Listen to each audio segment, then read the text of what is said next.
AI 반도체 칩, 이 단어를 들으면 머릿속에 딱 떠오르는 이름이 아마 한두 개 있을 겁니다. 10중 8구는 엔비디아겠죠. 아니면 브로드컴일 수도 있고요. 이 두 회사가 현재 AI 혁명의 심장부라는 건 누구도 부정할 수 없는 사실이니까요. 그런데 말이죠. 월스트리트의 한 주요 은행에서 2026년 최고의 AI 칩 투자처를 꼽았는데 이 두 거인의 이름이 아니라 정말 전혀 예상치 못한 이름을 1위로 올렸다면 어떨까요? 오늘 우리가 파고들 지점이 바로 거기입니다. 이건 그냥 어떤 주식이 더 오를까 맞추기 게임이 아니에요. 시장을 움직이는 서로 다른 세 가지의 아주 강력한 논리가 충돌하는 지점이거든요. 먼저 모두가 인정하는 왕, 엔비디아와 브로드컴이 어떤 무기로 이 시장을 꽉 잡고 있는지 그 견고한 성을 먼저 들여다볼 거고요. 그 다음에 왜 모건 스탠리의 분석가들은 이 모든 걸 보고도 아니 진짜 기회는 마이크론 테크놀로지에 있다고 선언했는지 그 도발적인 주장의 속내를 한번 제대로 펼쳐보겠습니다. 좋습니다. 목표가 명확하네요. 엔비디아, 브로드컴, 그리고 마이크론. 이 세 기업을 통해서 AI 칩 시장을 바라보는 세 가지 다른 렌즈를 갖게 되는 것. 그리고 어쩌면 통념의 허를 찌르는 새로운 관점을 얻게 될 수도 있겠고요. 자, 그럼 첫 번째 거인, 엔비디아의 성벽부터 한번 살펴볼까요? 엔비디아, 정말 AI 시대의 알파자 오메가라고 할 수 있죠. 모두가 그들의 GPU가 최고라는 건 압니다. 근데 단지 칩 성능이 좋다는 것만으로 이렇게까지 시장을 독식할 수 있는 건가요? 그들의 진짜 해자, 그러니까 경쟁자들이 절대 못 넘어오게 만드는 그들만의 무기는 대체 뭘까요? 바로 그 질문이 핵심을 꿰뚫고 있어요. 엔비디아의 진짜 힘은 칩 자체보다 그들이 구축한 풀스택 생태계에서 나오거든요. 풀스택 생태계요? 네. 이걸 비유하자면 그냥 세상에서 가장 빠른 F1 경주차 엔진을 파는 게 아니고요. 그 엔진에 최적화된 차체, 타이어, 전용 트랙, 그리고 세계 최고의 정비팀까지 통째로 빌려주는 서비스 같은 거죠.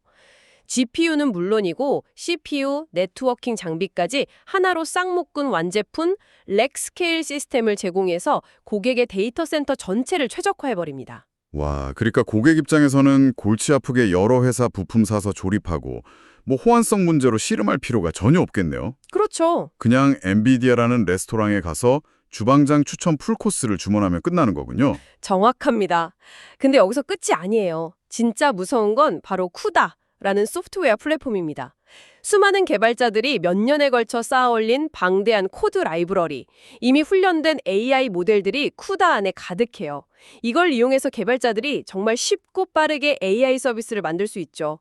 한 번 이 편리함에 익숙해지면 다른 플랫폼으로 넘어가는 게 거의 불가능에 가깝습니다. 잠깐만요. 그건 마치 개발자들한테는 호텔 캘리포니아 같은 거네요. 한번 들어가면 너무 좋아서 절대 빠져나올 수 없는. 하하, 아주 적절한 비유입니다.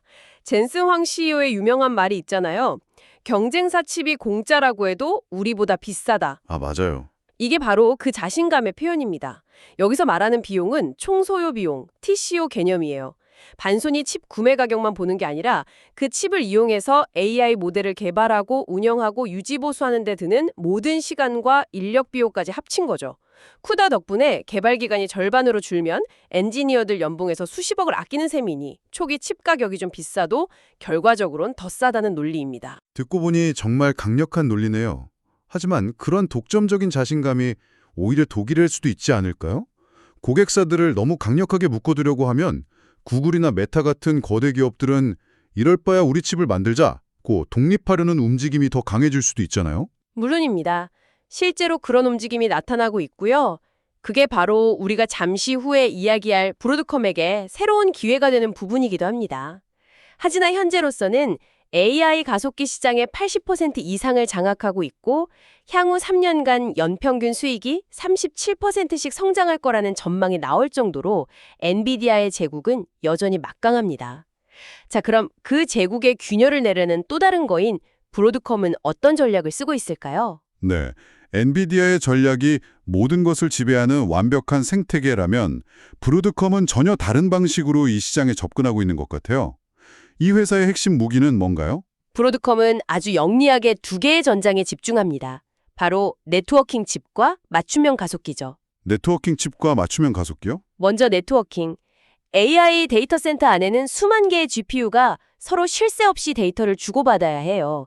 이걸 인간의 뇌에 비유하면 똑똑한 뇌세포, 즉 GPU들이 아무리 많아도 그들을 연결하는 신경망, 네트워크가 부실하면 제대로 생각을 할 수가 없는 것과 같아요. 브로드컴은 바로 이 신경망, 초고속 이더넷 스위칭 및 라우팅 칩 시장의 80%를 장악하고 있습니다.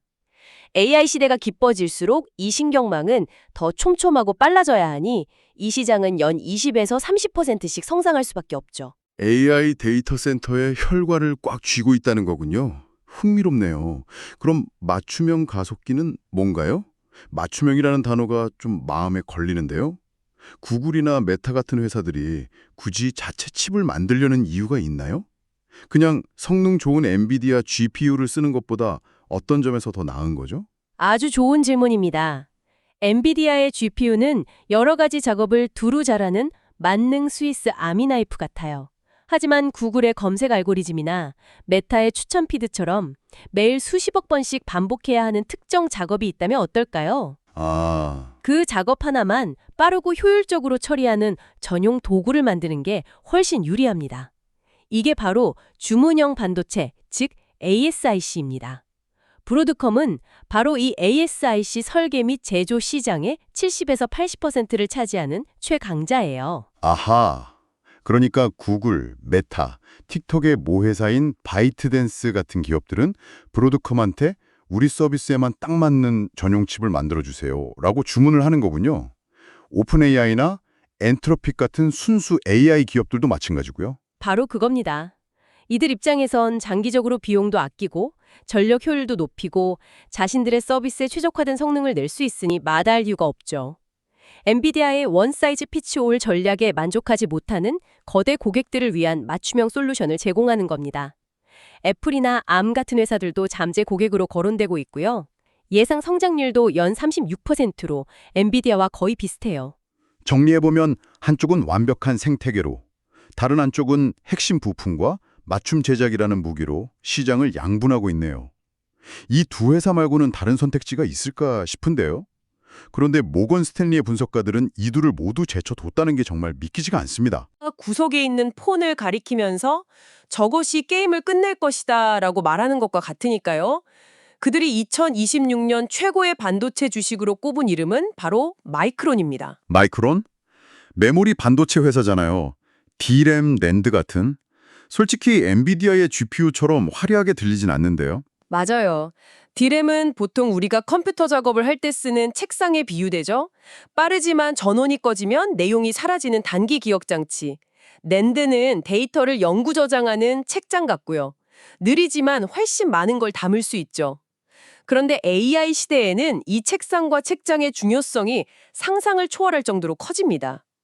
AI 모델을 훈련시키려면 어마어마한 양의 데이터를 책장, 즉 낸드에서 꺼내서 축구장만한 책상, D램 위에 펼쳐놓고 실시간으로 분석해야 하거든요. 특히 D램 칩을 아파트처럼 수직으로 여러 개 쌓아 올린 고대역폭 메모리, HBM이 AI의 핵심 부품으로 떠올랐죠. 네, HBM은 데이터가 드나드는 길, 즉 대역폭을 엄청나게 넓혀서 GPU가 굶주리지 않고 계속 일할 수 있게 해주는 필수 식량 창고 역할을 합니다. 결국 AI라는 거대한 두뇌가 생각하고 GPU, 기억하고 D램 HBM, 학습한 내용을 저장하려면 이 모든 게 필요해요. 마이크론은 이 모든 메모리 솔루션을 만드는 회사고요. 그런데 한 가지 의문이 남습니다. 마이크론이 메모리 시장의 1등은 아니잖아요.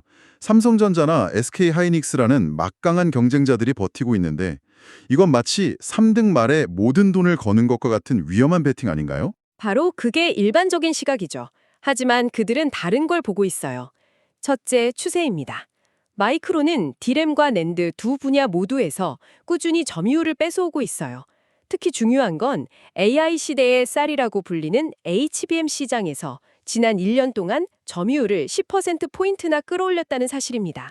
10%포인트나요? 네, 이건 F1 레이싱에 갓 데뷔한 팀이 갑자기 포디움에 올라선 것과 같은 아주 의미 있는 변화예요. 점유율 상승은 분명 긍정적인 신호네요. 하지만 그것만으로 엔비디아나 브로드컴을 넘어설 최고의 선택이라고 말하기엔 좀 부족해 보이는데요. 모건 스탠리가 본 진짜 이유는 뭔가요? 그들의 논리 핵심에는 딱 한 단어가 있습니다. 바로 공급 부족. 공급 부족이요? 네. AI 인프라를 구축하려는 전 세계적인 경쟁이 지난 30년 역사상 가장 극심한 D램과 낸드 부족 사태를 만들고 있다는 겁니다. 모든 빅테크 기업들이 AI 모델을 만들고 서비스하기 위해 미친 듯이 메모리를 사들이고 있으니 수요가 폭발한 거죠. 수요는 폭발하는데 공급은 한정되어 있으니 가격이 오를 수밖에 없다는 거군요. 그렇습니다. 이건 마치 19세기 골드러시와 같아요. 모두가 금을 캐러 달려들 때 진짜 돈을 번 사람은 금을 캔 사람이 아니라 그들에게 청바지와 곡괭이를 팔았던 사람들이라는 이야기처럼요. 지금 AI라는 거대한 금광이 발견됐고 마이크론은 그 금을 캐는데 반드시 필요한 메모리라는 곡괭이를 파는 회사인 셈이죠. 그리고 지금 시장엔 이 곡괭이가 턱없이 부족합니다. 이 극심한 수급 불균형이 메모리 가격을 천정부지로 끌어올릴 것이고 그 최대 수혜자가 바로 마이크론이 될 거라는 게 그들의 분석입니다. 잠깐만요. 그럼 모건 스탠리의 논리는 가장 뛰어난 기술을 가진 회사가 아니라 가장 적절한 시기에 가장 필요한 삽을 파는 회사에 투자하라는 거네요. 이건 기술력 경쟁이 아니라 순수한 시장 경제 논리로 접근하는 거군요. 정확합니다. 그 논리를 뒷받침하는 숫자도 있죠. 향후 연평균 수익 성장률 전망치를 보면 엔비디아가 37%, 브로드컴이 36%인데 반해 마이크론은 무려 48%로 세 기업 중 가장 높아요. 48%요? 네. 그런데 더 재미있는 건 주가의 가치, 즉 밸류에이션입니다. 수익 대비 주가를 보면 엔비디아가 46배, 브로드컴이 51배인데 마이크론은 28배 수준이에요. 성장 잠재력은 가장 큰데 주식의 가격표는 훨씬 저렴하게 붙어 있다는 거죠. 와, 정말 흥미로운 관점이네요. 그럼 우리가 지금까지 살펴본 세 가지 시각을 한번 종합해 볼까요? AI 칩 시장에 투자하는 세 가지 완전히 다른 전략이 있는 셈이네요. 첫째, 모든 걸 통제하는 제국의 황제, 엔비디아에게 베팅하는 방식.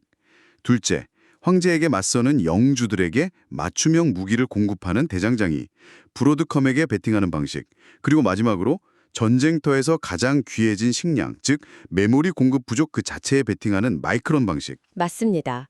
여기서 중요한 건 누가 옳은가를 판단하기보다 이 세 가지 투자 논리가 어떻게 다른지를 이해하는 거예요. 사실 대부분의 월스트리트 분석가들은 여전히 엔비디아와 브로드컴에 손을 들어주고 있습니다. 일반적인 목표 주가 상승 여력을 보면 마이크론은 한 4% 정도로 보수적인 반면 엔비디아는 33%, 브로드컴은 31%로 훨씬 높게 보죠.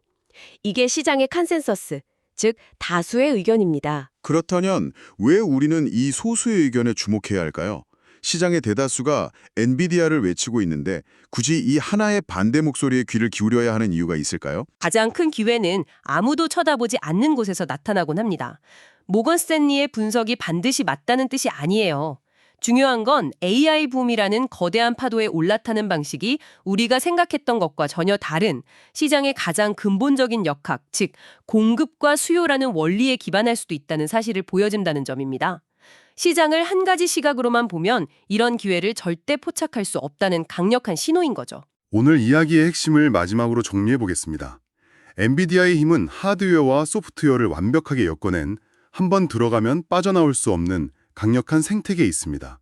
브로드컴의 강점은 AI 데이터 센터의 혈관인 네트워킹 시장과 빅테크들의 입맛에 맞는 맞춤형 칩을 제공하는 독보적인 능력에 있고요. 그리고 마이크론의 잠재력은 기술 그 자체보다는 AI가 촉발한 역사적인 메모리 공급 부족이라는 거대한 파도와 함께 꾸준히 상승하는 시장 점유율, 그리고 상대적으로 저렴한 가치 평가에서 나온다는 것이었습니다. 마지막으로 여러분이 한번 생각해 볼 만한 질문을 하나 던져드리고 싶습니다. 오늘 우리는 칩과 메모리라는 AI의 두뇌와 기억 장치에 집중했습니다. 하지만 이 거대한 AI 인프라를 구축하고 운영하려면 상상 이상의 전력과 그 열을 식히기 위한 특수 냉각 시스템, 그리고 데이터를 실어 나를 수많은 광 케이블이 필요합니다. 어쩌면 다음 공급 병목 현상은 다음 마이크론과 같은 기회는 우리가 전혀 예상치 못한 곳에서 나타날지도 모릅니다.